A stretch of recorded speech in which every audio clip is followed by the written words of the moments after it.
Good morning. What a great morning here in the city of Columbus. Donna, thank you so much to you and Pat and your incredible team here at the library. We were super excited that voters came out and supported an incredible library system.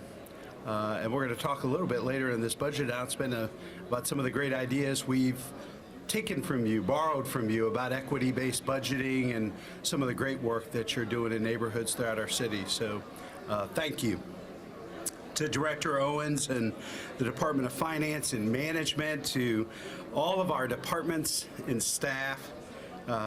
Just so grateful for everybody's work and support. I want to thank the entire Department of Finance and Management. A lot of people see this budget and think that it just kind of comes about, out of thin air sometime in November. And Director Owens and her team have been working on this for months, and we really appreciate all the work that you've done and all your partnership, Auditor Kilgore and her team. It requires extensive collaboration to make this happen. This team makes it look easy, despite the scale and complexity of the task at hand, and we wouldn't be where we are today without your leadership and hard work. So thank you. Neighbors, I am excited to join you this morning to present the largest operating budget in city history, totaling $1.19 billion. It's a balanced budget, too, representing the third consecutive year we prepared a general fund budget exceeding $1 billion. But know that larger budgets don't come at the expense of fiscal responsibility. The 2024 operating budget that I'm proposing here today carves out $2.75 million for the city's rainy day fund, bringing its total to over $101 million by the end of next year. Budgets embody our values. As the old saying goes, don't tell me your priorities, show me your budget, and I'll tell you your priorities. This budget allows us to make transformative investments that deliver vital programs and services to the people of Columbus. Our success in building up our local economy and creating tens of thousands of jobs, new high-paying jobs, have helped to fortify our revenue stream and offset the economic disruptions stemming from the pandemic and remote work legislation in the State House. At the same time, we remain purposeful and intentional in addressing the specific needs of specific neighborhoods that have not shared in the rest of our community's success. Disparities rooted in race and class and education and upward mobility, or lack thereof, have taken their toll.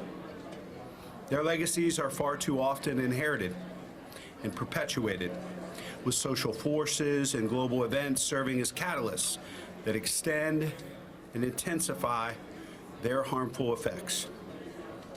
I'm talking about redlining, historic disinvestment, disparities in health, longevity, and infant vitality, the digital divide. It is incumbent upon each of us here and now to hold ourselves accountable, to right the wrongs of our collective past, and to build a blueprint by which future generations will overcome systemic challenges and create better lives for themselves and their families. This is equity in action.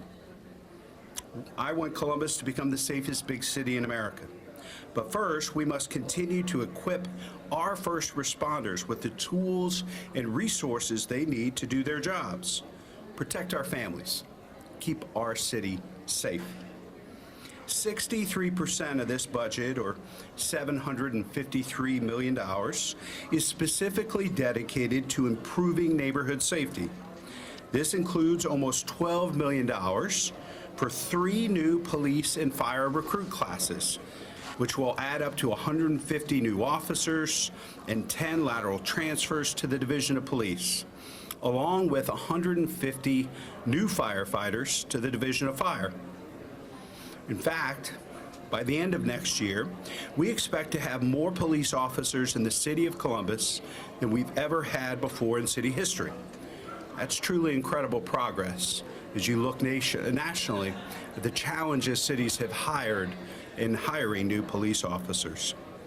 We're also devoting more than $400,000 to continue standing up Zone 6, the new patrol zone that Police Chief Bryant created at the start of this year to improve efficiencies and response times throughout the entire city. So Zone 6 covers portions of Linden, King Lincoln, Bronzeville, Mount Vernon, Eastgate, Milo Grogan, and other neighborhoods that have experienced notable challenges related to safety and security in recent years. Again, by approaching these issues through a lens of equity, we're better able to deliver on improvements in certain parts of town that have faced unique challenges and empower our neighbors in those areas to lead happier, healthier, and more fulfilling lives. All of this enhances our comprehensive neighborhood safety strategy, which utilizes prevention, intervention, and enforcement to bring down violent crime and connect our residents with the support and services they need. I'm pleased with the results we've achieved so far. CPD is removing more guns from our streets than ever before. They're receiving more crime tips from the community than ever before. And our case closure rate is now consistently at or above 90%. But there's still more work to be done. That's why we're continuing to invest new resources in proven programs and strategies that have shown great success. Nearly $1.3 million in this budget will strengthen the efforts of our officers, detectives, and forensic analysts through the addition of new staff and software aimed at improving criminal investigations. I'm proposing $4.5 million for the Office of Violence Prevention, which we formed earlier this year. Also known as OVP, it's working to gather and analyze data from a variety of sources to disrupt the cycle of violence. Prevention, intervention, and enforcement. That's how we make all of our neighborhoods and our neighbors safer.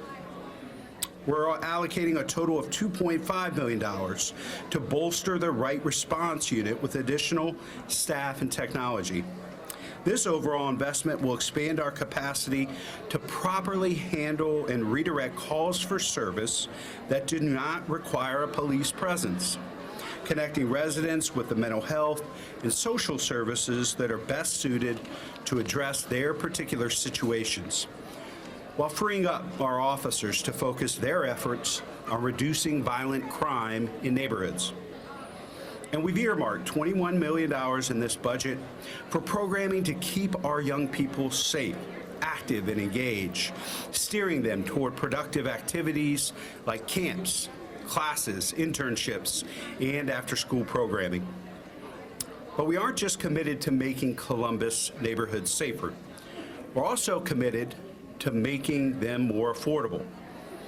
Our community is blessed by many strengths: record numbers of new jobs, historic population growth, rising interest from top-tier companies, both across the nation and around the world, and our ability to meet the manufacturing and workforce needs of the future.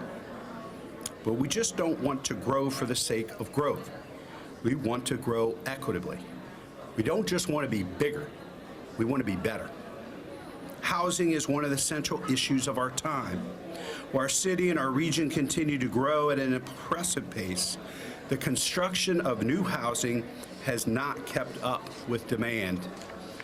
That's why I've called on the region to double the number of units coming to market every year for the next 15 years at every price point. Columbus is leading by example. We launched the Columbus Housing Strategy, the goal of which is to ensure that no resident spends more than 30% of their income to live in safe housing in a neighborhood of their choice. We're also continuing to invest the nearly $250 million in voter-approved bond funding that we secured in recent years to support and expand the construction of affordable homes citywide. This budget includes $2 million in new funding to expand by nearly a dozen the number of staff who are solely focused on carrying out these plans. A terrific example of the results these dollars have delivered is right outside this window. Topiary Park Crossing, which opened last month after receiving a total of $7 million in bond funding. This beautiful new complex offers nearly 100 units for residents at 60, 80, and 100% of area median income. That means that households earning just under $43,000 a year can afford to call Topiary Park Crossing home, expanding housing options for the folks who work in our city, like firefighters, teachers, and nurses. We're also dedicating $250,000 to provide homebuyer education and counseling for residents. There's $600,000 for the Financial Empowerment Center to provide one-on-one financial counseling for all Columbus area adults who need help learning how to open a bank account, improve their credit scores, and build up their savings. And there's $10 million for human services grants that will go to 112 community nonprofits dedicated to assisting our city's most vulnerable residents with meeting their most basic needs, including housing. Affordability touches on virtually every aspect of society, including owning or starting a business. Unfortunately, certain communities, women, veterans, people of color, continue to face unique obstacles in that regard. I'm proud that this budget lays out $1 million to expand funding for the Small Business Fund, which targets support among these incredible entrepreneurs and improves their ability to access capital, expertise, and new investments for their businesses. Meanwhile, we've tagged $450,000 for the Office of Diversity and Inclusion to continuing powering small businesses with services and information, which will lead to more city contracting and procurement opportunities for these businesses. Taking a broad and holistic view of affordability, it's how you lift up our neighbors who haven't always shared in Columbus's success. It's also how you sustain the progress and momentum we've achieved as a city. This is equity in action. Strong and reliable city services remain the cornerstone of any effective local government. And this operating budget sees to it that we're able to continue to provide the high-quality services our residents have come to expect. We've outlined $10.9 million to maintain the city's weekly recycling program, which we kicked off this year and has been met with overwhelming praise. We've also expanded refuse collection to include hotspot inspections for illegal dumping, continued to replace the 300-gallon curb containers with the 90-gallon versions at the request of the community, and hired more drivers for both refuse trucks and snow removal. And we opened 2 convenience centers for neighbors to properly dispose of those harder to recycle items, food waste for compost, hazardous waste, and bulk items. $1.3 million is being allocated to keep these fantastic new facilities up and running and to send a clear message to our neighborhoods. We are not dumping grounds, and this city stands with you in fighting back against illegal dumping. To that end, this budget provides funding for 5 new full-time positions at the city's impound lot, further bolstering capacity and capabilities there. We're tired, and so are the people of Columbus, seeing junk cars abandoned in our neighborhoods. They're a blight, they're a nuisance, and they have a way of becoming hotbeds for dangerous criminal behavior. Illegal dumping and junk cars. These are 2 examples of how tackling near universal issues can have outsized impacts in neighborhoods where signs of disorder and disarray have festered for far too long. My top 3 priorities remain, as they always have been, neighborhoods, neighborhoods, neighborhoods. By embracing continuous improvement and listening to the voices and concerns of the community, We will remain nimble and responsive to the needs of all of our residents, while going the extra mile for our fellow neighbors who face heavier burdens and higher barriers to prosperity. This is equity in action. But our work is just getting started. We're in the process now of rolling out a fully fledged equity-based budgeting model for our next capital budget, working with the library system and their team and others in the community who have helped develop their approach. We'll be closely measuring and tracking our progress as we go, publishing a dashboard depicting where and how we'll be deploying our investments, especially in and among those neighborhoods that haven't shared in the rest of our city's good fortune. In a robust economy, this type of model will serve as a framework for new and enhanced investments. During lean or difficult financial times, it will serve as a useful tool for protecting the most vulnerable in the community.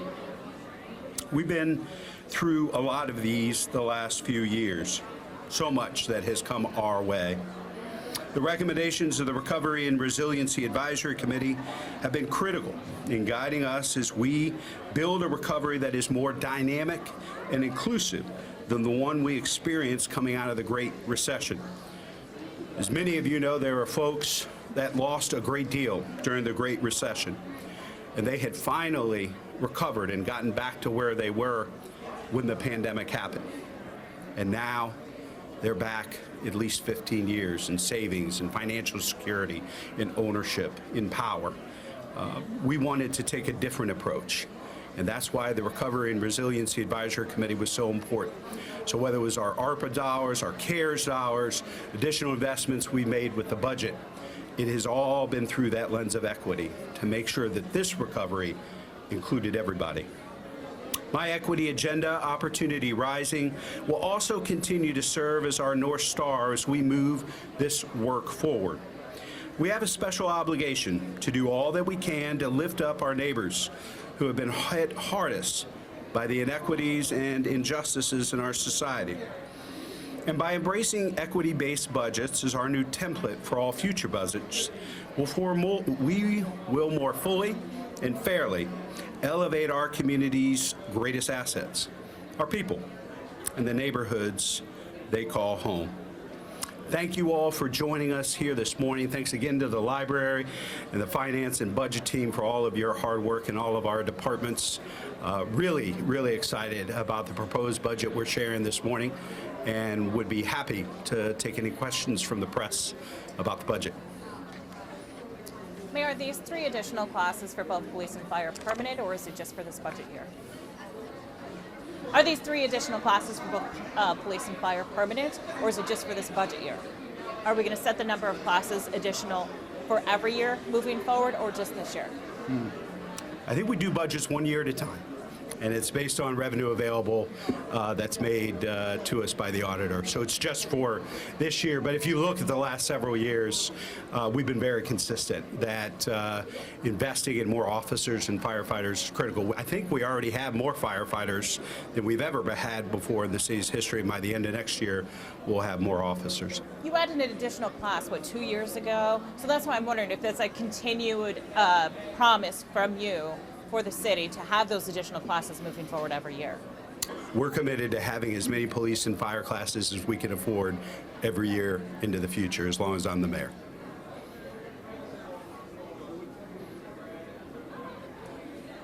Any other questions from the press? Thank you all for being here this morning. Thanks to all the directors and Director Owens and her team, and Ken Paul and everybody in the mayor's office has been working so hard on this. Appreciate you all. Have a great day.